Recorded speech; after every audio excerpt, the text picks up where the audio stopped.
you'll notice here that we put all the leaves, we piled the leaves up on this side. This is our tree treatment. There's method to this. We do this. Now we've got a foundation that we put from the limbs that fell off over the course of the year so that there's pockets of air back up in there. This makes really nice habitat, not only for small mammals, but for insects. So periodically, once in a while, we'll come out, we'll see the birds poking around in here.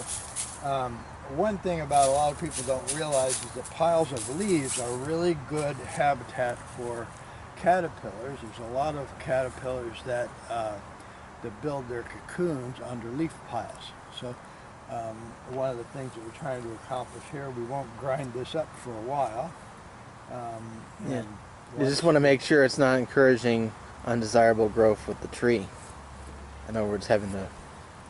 Well, what will happen is that over the course of the year, this will break down really quickly. By next spring, this will be pretty much broken down. We may make a plant bed around here. Some of this other area, we've done this in some of this other area and then cleared it out. So it's just a way to create a nice fertile plant bed. At the same time, get some pollinators, some moths and butterflies, give them opportunity to multiply and build their cocoons and metamorphose in the springtime. We use the leaf mulch in here to do. We pulled, like I said, we pulled up the wildflowers that were annuals. And in the process, we kind of broke up the soil, and that kind of helped to aerate it and make it nice. And then we spread some of the leaves that we ground up a little bit in our leaf blower grinder thing, and spread them around in the areas where the wildflowers were.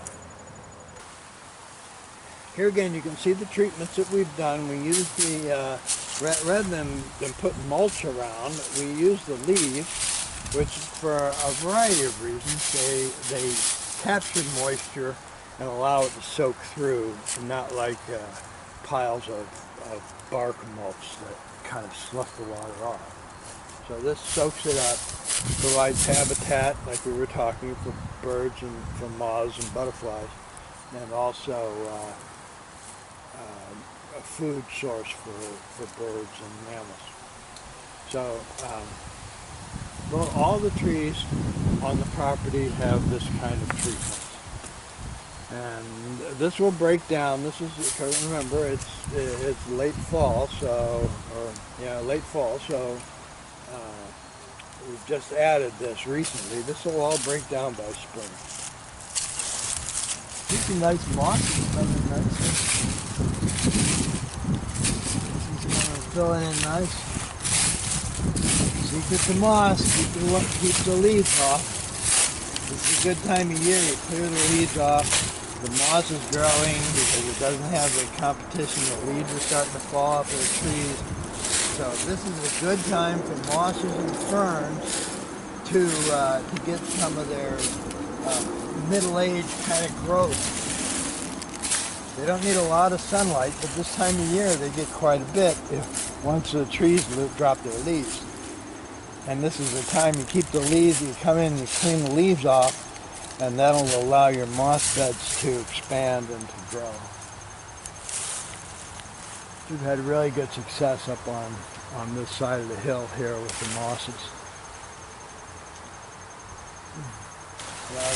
This is our shire. We call the shire. Hobbit land. Did you ever read any of those books, Jeff? Seen a few movies, and I'm also working on a spoof of it called Board of the Rings. But yeah, it's one of the Lampoon ones. Something about the Lampoon. Like Board of the Rings, and then its precursor, which imitated the Hobbit, was Valley of the Trolls. That sounds like Mad Magazine. Yeah, pretty much. Board of the Rings. Board.